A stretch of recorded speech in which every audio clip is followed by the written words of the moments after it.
Hello, I'm Charles Boda, and this is your Diz Daily Fix for May 16th, 2017. Hackers have apparently gotten their hands on Disney's newest Pirates of the Caribbean installment, Dead Men Tell No Tales, and are holding it for ransom. Bob Iger told ABC employees during a New York town hall meeting of the theft, and at the time he didn't state which movie had been stolen.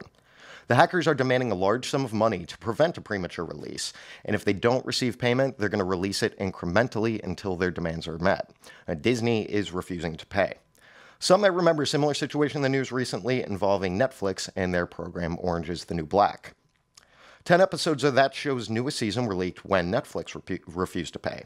And it's difficult to know exactly how a premature release of the film might affect it financially overall. It's also difficult to track down exactly who the hackers were or where they came from. But Disney is working with the FBI to suss that out.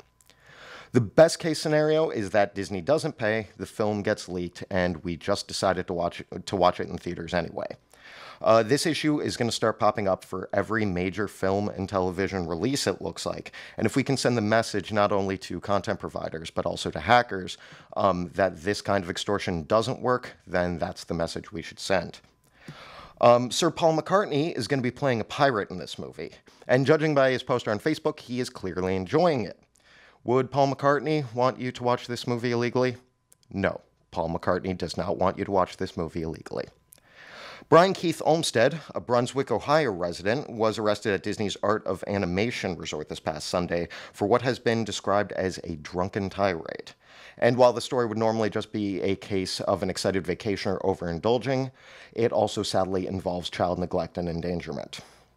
Olmsted, who has had previous legal troubles in his home state of Ohio, received 11 complaints from other guests in 4 hours.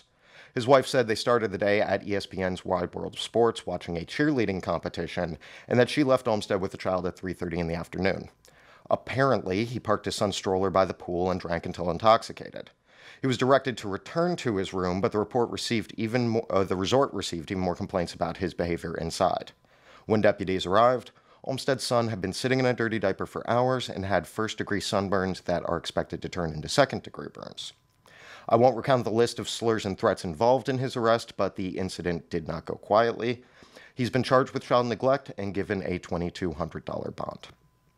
The newest My Disney Experience app update will allow guests to order and purchase food at select theme park restaurants directly from their phones.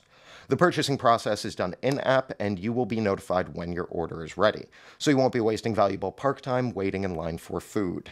The update will also show you push notifications when your first photo pass of the day goes up, as well as showing you your reservation details such as room type and location for select hotels. Nothing can put a halt on the magic of a child's first trip to Disney like losing their parents. In today's featured article, the altruistic Stephen Porter shares some tips to help you plan for and prevent a lost child scenario. The article is titled Keeping Track of Your Children in a Disney Park and is a must-read for parents. Trending on the boards today is a thread discussing a side-by-side video that we created to show a comparison of Wish's Nighttime Spectacular and the new Happily Ever After. Watching the two simultaneously gives a great look at the huge differences between the two shows. Look for Are You Kidding Me? The Diz Wishes Happily Ever After Compare on our theme parks attractions and strategies boards at dizboards.com. Today on the Diz Unplugged, the Walt Disney World Edition will feature discussions on the pass holder preview for Pandora, the new Happily Ever After nighttime fireworks show, as well as all of this week's news. Tune into that at 1 p.m. on dizunplugged.com. As for your weather today, guests in Orlando can expect a warm, sunny day topping out at 91 with a low of 72, and those in Anaheim can enjoy partly cloudy skies with a high of 67 and a low of 55.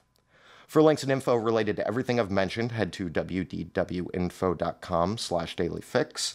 That'll be it for me today, but join us tomorrow again for another installment of your Diz Daily Fix. Thank you.